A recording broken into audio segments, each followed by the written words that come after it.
6 years ago, I sat across from my father in his luxurious corner office at Morgan Stanley, my business proposal clutched in trembling hands. The Manhattan skyline stretched behind him, a perfect backdrop for his daily performances of superiority. A tech startup? He didn't even bother looking at my meticulously prepared presentation. Samantha, we've discussed this. Real success comes from established institutions, not these Silicon Valley pipe dreams. Dad, if you just look at the projections. Don't waste my time with your small business ideas, he scoffed, checking his Patek Philippe watch. I have a board meeting in 10 minutes. Real business, not some, what did you call it? Quantum computing solutions for financial markets, I said quietly. He laughed, actually laughed. Stick to what you know. Take the junior analyst position I arranged at Goldman. In 10 years you might make VP. I don't want to be a VP, I insisted. I want to build something revolutionary. My algorithms could change how the entire market operates. Enough. His fist hit the mahogany desk. I didn't pay for your MIT degree so you could play entrepreneur. Either take the Goldman position or don't come asking me for anything again. I stood up slowly, gathering my untouched proposal. You know what, Dad? Keep your job offer. I'll figure it out myself. Don't be dramatic, he sighed. Where will you get startup capital? Who would invest in a 24-year-old with no experience? Watch me, I said, walking out of his office for the last time. That night I emptied my trust fund, the one thing I had left from my mother before cancer took her when I was 12. $200,000. Not much by startup standards, but enough to rent a tiny office and hire 2 brilliant programmers who believed in my vision. For the next 6 years I disappeared from my father's world. No fancy charity galas, no country club memberships, no family dinners where he could parade his latest protégé while lamenting his daughter's foolish choices. I worked. I built. I innovated. The first year was brutal. Ramen noodles and sleepless nights. My small team huddled in our cramped office, debugging code until dawn. But slowly, surely our quantum computing platform began to take shape. Year 2 brought our first major client. Year 3, our first acquisition of a smaller tech firm. By year 4, Walker Enterprises, named for my mother's maiden name, had offices in 3 cities and a growing reputation in the fintech world. I kept my name out of the press, operating through a complex web of holding companies. As far as the financial world knew, S.J. Walker was a mysterious tech genius revolutionizing market analytics. Only a handful of people knew that this stood for Samantha. Now 6 years later I sat in my own corner office, watching a different Manhattan skyline. Walker Enterprises occupied the top 10 floors of a gleaming tower in the heart of the financial district. Our quantum computing platform processed 70% of all NYSE trades. Our predictive algorithms were the industry standard. And my father had no idea. Ms. Walker. My assistant Diana's voice came through the intercom. Your 2 p.m. interview is here. I smiled, thinking of the sequence of events that led to this moment. 3 months ago, Morgan Stanley had suffered a catastrophic trading loss. Their outdated systems failed to predict a market shift that our algorithms had seen coming weeks in advance.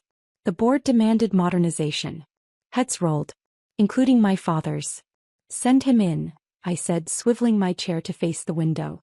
Behind me, I heard the door open, followed by familiar footsteps.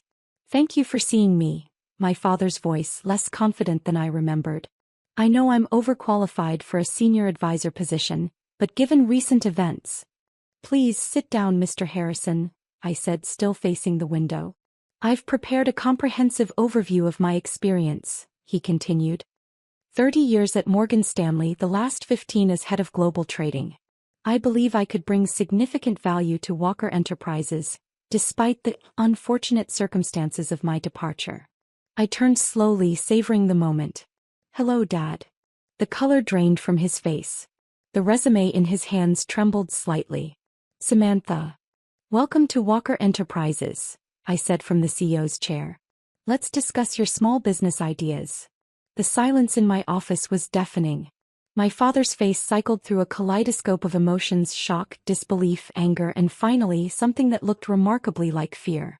This is impossible, he whispered, his eyes darting around the vast office, taking in the industry awards, the wall of patents, the holographic display showing real-time quantum processing metrics. Walker Enterprises is. You're S.J. Walker? Surprise, I said dryly. Though I'm a bit disappointed. Didn't you do your research before the interview? That's not like you, Dad. He slumped in his chair, the perfectly pressed resume falling from his fingers. I tried. Walker Enterprises is notoriously private. The ownership structure is complex.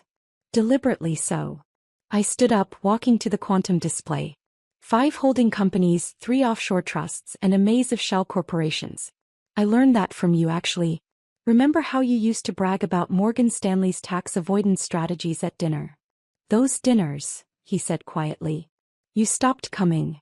6 years ago. Right after you told me not to waste your time. I turned to face him. Funny how time works, isn't it? Now you're here asking for mine. He straightened his tie, a nervous habit I remembered from childhood. The Morgan Stanley situation. It wasn't my fault. Our systems were obsolete, I finished. Your trading algorithms couldn't predict the market shift because they were based on traditional models. But ours could. I gestured to the holographic display.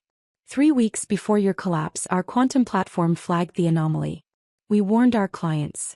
They listened. That's why Peterson Capital pulled their portfolio, he realized.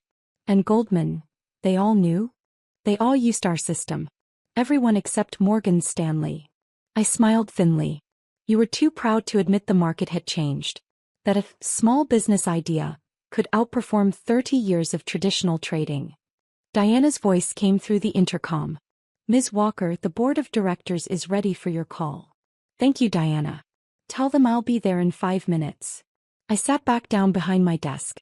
Now about your application. Samantha, please. He leaned forward. I know I made mistakes. I was wrong about your vision. But I'm still your father. Surely that counts for something. I pulled up his resume on my tablet. Interesting appeal. Let's review some history, shall we? When I started Walker Enterprises, I approached 5 major banks for partnerships. Each one rejected us. Know why? He shook his head. Because the head of global trading at Morgan Stanley told them not to waste their time. Called us amateur hour. Said we'd never understand real finance. I didn't know it was you. Would it have mattered? I asked sharply. If you'd known S.J. Walker was your daughter, would you have seen the potential? Or would you have dismissed it just the same? The silence that followed was answer enough. Here's what's going to happen, I continued, my voice cool and professional. I'm offering you a position junior risk analyst, level 2. Starting salary is $85,000. Junior. But I was making millions at Morgan Stanley. We're being the operative word. I slid a contract across the desk. You'll report to Director Zhang in risk management. Yes, she's 32. No, she doesn't care about your former title. This is ridiculous, he sputtered. I have 30 years of experience. In obsolete systems and failed strategies. I stood up. The position is available for the next 24 hours. Take it or leave it. Either way, this interview is over. He stared at the contract, his hands shaking slightly. And if I refuse? Then you can join the other dinosaurs who thought quantum computing was a pipe dream. I hear Lehman Brothers is having a reunion. Just then Diana entered with a stack of reports. Ms. Walker, your next appointment is here. And Tokyo office needs approval on the new algorithm deployment. I nodded, already turning my attention to the reports. Thank you, Diana. Mr. Harrison knows his way out. Unless. I looked up at my father. Do you need time to review the contract? He picked up the document slowly, decades of arrogance crumbling under the weight of reality. I'll need to discuss this with my lawyer. Of course. Diana will show you out. I turned back to my work, then paused. Oh, and Dad, if you take the position, remember, here you're not my father. You're employee number 2847.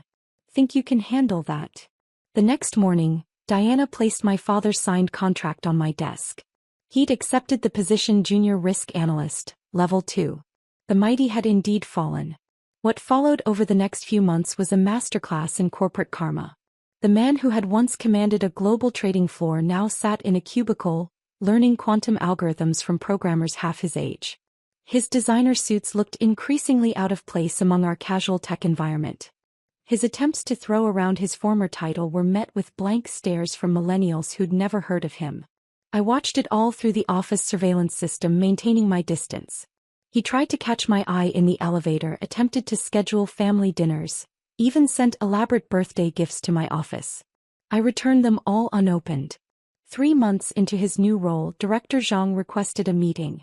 "Your father," she said, settling into my visitor's chair, "is actually not terrible." I raised an eyebrow. High praise. He's arrogant, yes. Stubborn, definitely. But she pulled up some performance metrics on her tablet. He's learning. His traditional market knowledge combined with our quantum systems, he's spotting patterns we missed. Interesting. I studied the data. He'd identified 3 market anomalies that our algorithms had overlooked, saving clients millions in potential losses. He stays late, Zhang continued. Takes tutorials from the junior devs without complaining. Yesterday I found him debugging code with the interns. People can surprise you, I said quietly, thinking of the father who had once dismissed coding as glorified typing. He never mentions that you're his daughter, Zhang added. Though everyone knows. Office gossip travels faster than quantum particles. I smiled despite myself. And his attitude? Humbled. Though he did have one request. He handed me a folder. He's developed a hybrid trading model. Quantum computing combined with traditional market psychology. It's impressive. I spent that evening reviewing his proposal. The same proposal format I'd brought to his office 6 years ago, now filled with ideas that bridged the gap between old and new finance. His notes showed countless revisions, late-night calculations, careful integration of quantum principles with traditional trading wisdom. At midnight my private elevator dinged. Diana entered looking apologetic. He's still here. Floor 82, workstation 47. Security says he's been there since 7 a.m. I took the elevator down. The office was dark except for a single light. My father hunched over his desk, surrounded by quantum visualization printouts and market trend analyses. Most junior analysts don't work these hours, I said, making him jump. Samantha. Ms. Walker. He straightened, trying to tidy his cluttered desk. I was just reviewing the Asian market correlations. I read your proposal. His hands stilled. Oh. The integration of quantum predictive models with human behavior patterns. It's not something we considered. Machines can predict numbers, he said carefully, but markets are moved by people. Fear, greed, intuition. Quantum computers can't fully grasp human irrationality. But they can analyze patterns, I finished. While humans can understand the emotions behind them. Exactly. His eyes lit up with the same passion I'd had 6 years ago. If we combine both approaches, we could revolutionize market prediction all over again. I sat on the edge of his desk. Why didn't you think this way before? When I came to you with my ideas. He was quiet for a long moment. Because I was afraid, he finally admitted. Your mother. She was always the visionary one. After we lost her, I clung to what I knew. Traditional, safe, proven methods. When you came to me with ideas about quantum computing, you saw her, I finished softly. I saw her brilliance in you and it terrified me. He ran a hand through his graying hair. So I did what scared men often do. I dismissed what I didn't understand. And now. He gestured to his workstation. Now I understand that the future doesn't wait for our comfort. You proved that. Built all this while I was clinging to the past. I picked up one of his diagrams, an elegant fusion of quantum mathematics and market psychology. We're launching a new division. Hybrid trading solutions. It needs a director. His head snapped up. Samantha. The salary is better than junior analyst, I continued. Though still not Morgan Stanley levels. You'd report directly to Zhang with a team of 5 to start. Why? He asked quietly. After everything. Because good leaders recognize valuable ideas regardless of source. I stood up. Even if that source once dismissed their own. I was wrong, he said, his voice thick with emotion. So wrong. About everything. Yes, you were. I headed for the elevator, then paused. The position starts Monday. Dad. The dress code is business casual. Those Italian suits are overkill. He laughed, a genuine laugh I hadn't heard since before Mom died. Does this mean we can have dinner sometime? As colleagues? Baby steps, I smiled. But bring that proposal on quantum human market integration. We can discuss it over coffee. In the employee lounge like normal coworkers.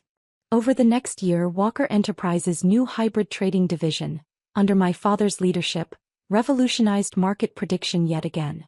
Our client base doubled. The financial press called it a perfect marriage of tradition and innovation. They didn't know how perfect. One evening I found a small package on my desk. Inside was a framed photo of me at age 12, sitting on Mom's lap as she explained some complex equation. With it was a note. She would be so proud of what you've built. Not just the company but the leader you've become. Thank you for teaching this old dinosaur to evolve. Employee number 2847, Dad. I placed the photo next to my quantum displays, a reminder that sometimes the biggest innovations come from bridging the gap between past and future, between parent and child, between what was and what could be. The next morning I stopped by the employee lounge for coffee.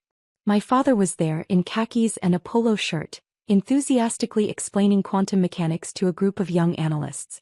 Ms. Walker, they greeted me with respect.